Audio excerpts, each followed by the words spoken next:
Hello and welcome to the screencast for how to use Freefall, which is a NoSQL database for mobile application backends.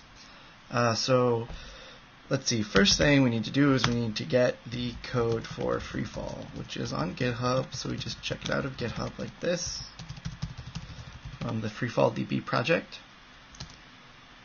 Okay, this is going to create the Freefall DB directory. And we can look in here, and here's all the different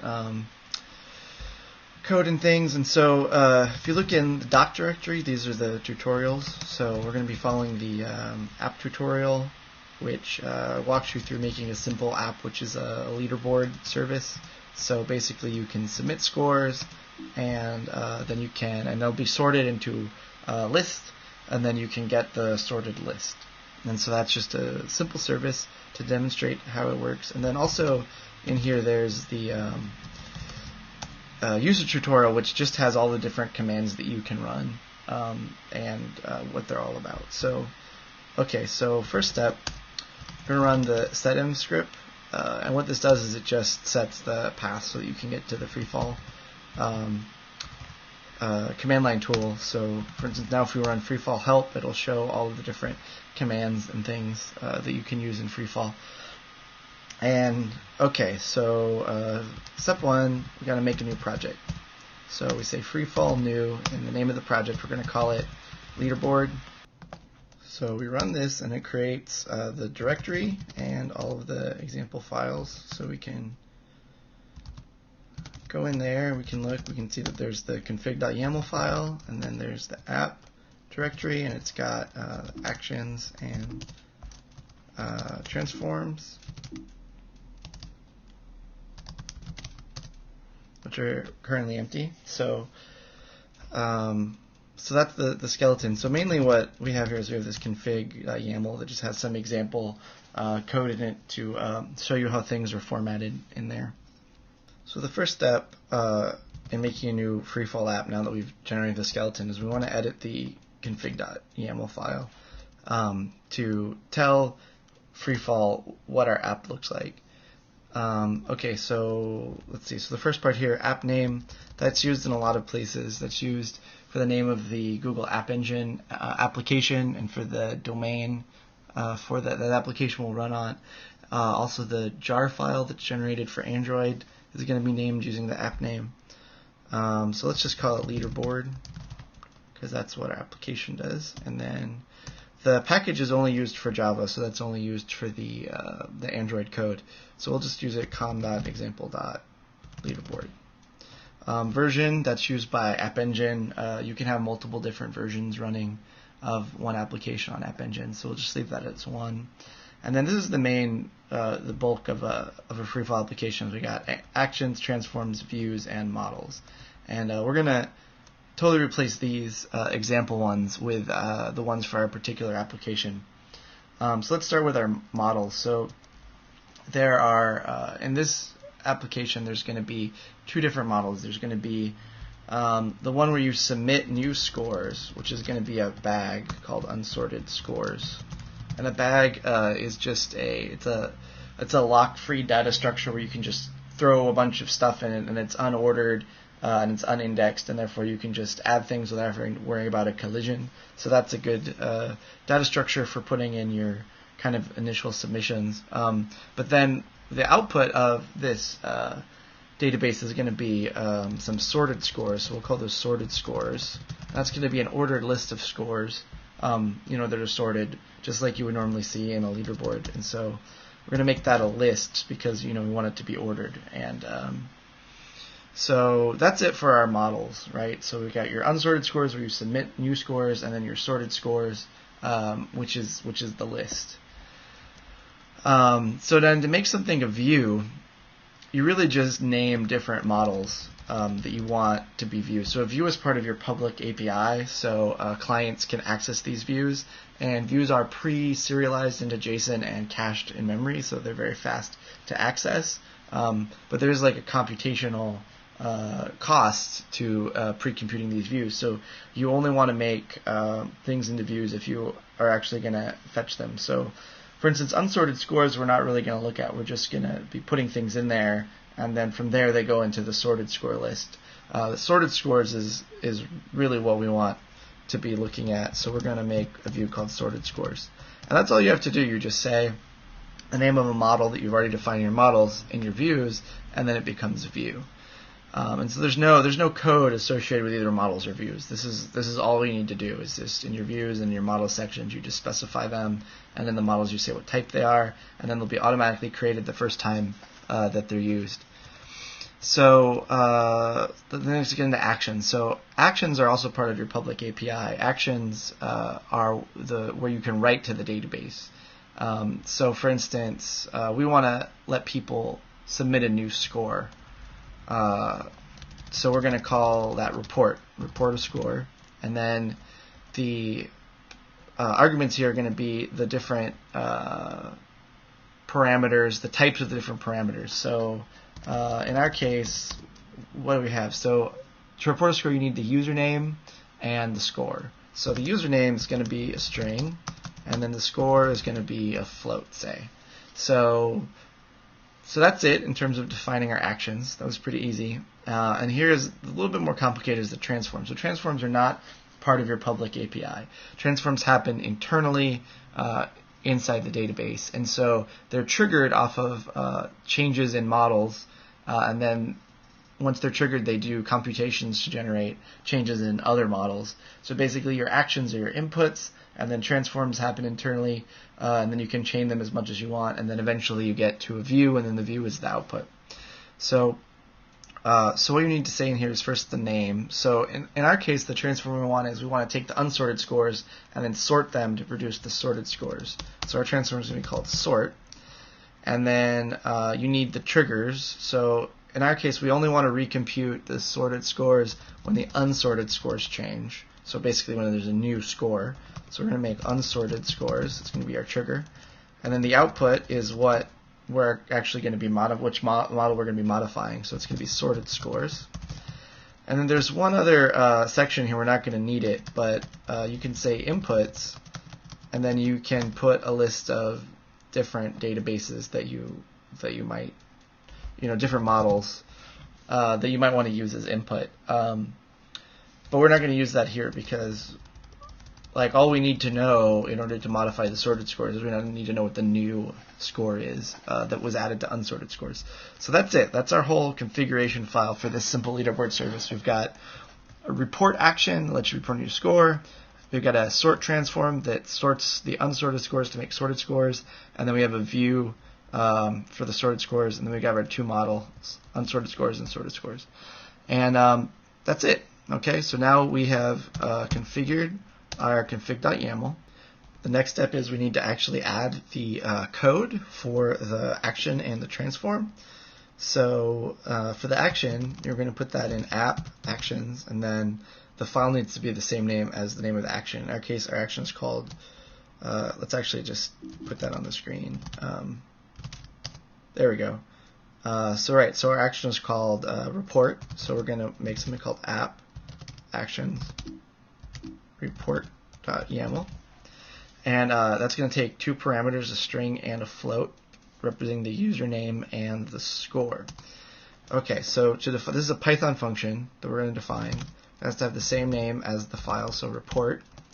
And then our arguments, as we were just saying, there's a string that's username, and there's a float that is the score. Okay, so that's our definition there, our method definition. And so now we actually have to write the code to actually do something in this method. So what actions do is they modify models, and so actions all have access to a variable called state, and that allows you to modify different parts of the database, different models. And so in our case, what we want to do is we want to add this username and score to a bag, and so we're going to use the add method on state. And then state takes two parameters, and those are the path and then the value that you want to add to that path. So the path is the path to the particular model that you want to modify. In this case, and that's a list of strings. In this case, it's a top level model, so we're just going to have one string, and it's just going to be the name, and it's going to be unsorted scores. Okay, that is That's the path. And then the value, you can really put anything you want in the value. But let's put a map. We'll give it a key username. That's the username. And then a key score. That's the score, just to keep it simple. So that's it. So this report action will add this dictionary of username and score to the unsorted scores bag. Okay, so save that. So the next step is to define our transform. So you put that in app, transforms, and then the file has to have the same. Oh, did I call that report.yaml? That should be, that's silly of me. That should be app actions report.py. There we go. That makes more sense. Okay. There we go. All right. Now back to what we were doing before. So we want to make a app transforms sort.py because that's the name of our transform is sort. Then again, we're going to define a function, and then it's going to be the same name as the file. So it's going to be sort. Okay, and then it's going to take as parameters first all of the triggers, then all of the inputs, and then the output. And in our case, our trigger was the changes to unsorted scores. But it's important to note, you don't get passed in here the entire model of unsorted scores. You just get the changes that have been made to it. So in our case, when we add a new score, we'll just get that new score. So we're going to call that unsorted scores changes. And then there were no inputs in this particular one, so we'll delete that. And then output was sorted scores. Okay. Now, so what we're going to get here in unsorted scores changes is going to be it's going to be a list of changes, and in our particular app, we're only ever going to have one change, which is going to be we're going to add a new score. So we can get that by saying unsorted scores changes sub 0 will be the particular change, and then that change has a type. In this case, it's going to be add. We know that because that's all we ever do in the action is add things, and it's going to have an args, which is going to be the value that we put in there. So we're going to say value equals change sub args will get us that dictionary. So to just look at that again, that's right, it's going to be this dictionary of the username and the score is going to be the value that's going to appear in args. So then we can say username equals value sub username, and score equals value sub score, right? Okay, so now we have our username and our score. And so we need to put this in sorted scores, which is a list. But we only want to keep the most recent score for each user. We don't want to have every score everyone's ever submitted in there. And so before we actually put it in the list, we're going to remove the old value. So if you just say sorted scores.remove username, that will look through the list until it finds the first instance of that username, and it will remove it. And since we're only going to have one, that will be all of them. So now the user, this particular user, is no longer in the list. Now we can say scores.insert score username. And this puts that username in a position in the list determined by the value of the score. And this is going to be sorted automatically. So it'll be when it's serialized to JSON, the usernames will be in order of the scores. Okay? So that's it. So that's our sort transform. Okay, so we are now done writing the code for this leaderboard service. All right, so the next step, now that we have written all the code, is we need to use Freefall to generate the server-side code that will actually run on Google App Engine. So you just run Freefall server, and that generates all this code. So you can look here in gen server. This is the entire Google App Engine app, which is pre-generated for you to use. You don't need to know anything about Google App Engine. Like it just generates it, then you upload it, and then you're ready to go. And then the other thing that we need to do is we need to generate the client-side code. So in this case, we'll just generate the Python code because that's all we're going to use. So you just run freefall py, and there you go. It's generated the code. So if you look in gen client py, you'll see that there is one Python file for every different part of the public API. So for every action and for every view, there's this command line Python program that you can run to access that part of the API. So you can run report.py to report new scores, and you can run sorted scores.py to get the list of sorted scores. But before we can run this, we need to run the App Engine code so that we have it running on the server. Now you can run it on Google App Engine, in which case you would just do Freefall deploy, and then that runs it on Google App Engine. Or for development purposes, you can run it locally in a local App Engine server. And currently the client code is configured to talk to that local server. So all we have to do is go to the App Engine launcher here, and then I've actually already got this configured to run it. And so you just hit run, and then wait a minute, and then here are the logs, and you can see what's going on the back end. And then it's running. Okay, so we're going to report a score, and we run gen client report, and then if you recall, it requires a string that's a username, so we'll call it user1, and then a float score, and we'll say 1,000 points. Okay, so we'll run that, and there won't be any output because this is a write-only service. So let's just put in another one here just to get some data in the database.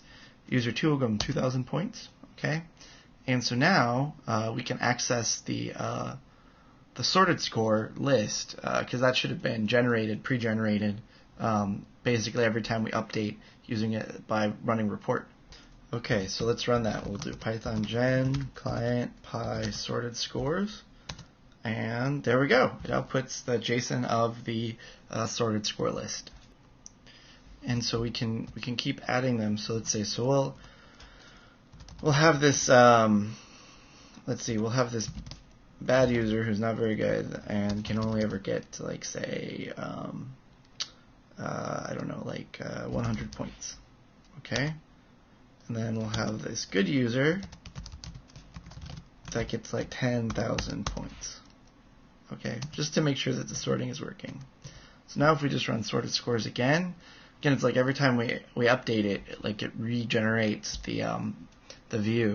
So there we go, bad user, user1, user2, good user, right? So you can see, it's actually sorting the users. It's not just appending them, as we add them. It's actually, doing sorting. So in fact, let's see, we can add another.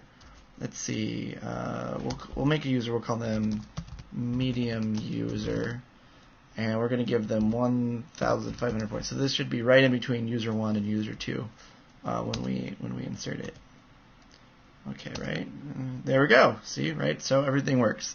Everything stays sorted. So that's about it for the tutorial. So if you want any more information, I'd look here in the doc directory at the app tutorial, which is basically what we went through, and then also in the usage tutorial, which has all the different commands that you can do for generating Android code, for instance, which is something we didn't talk about, and then stuff like Freefall compile will generate both client and server. Freefall deploy will actually deploy on App Engine, and yep. So that's about it. Okay, thanks for watching.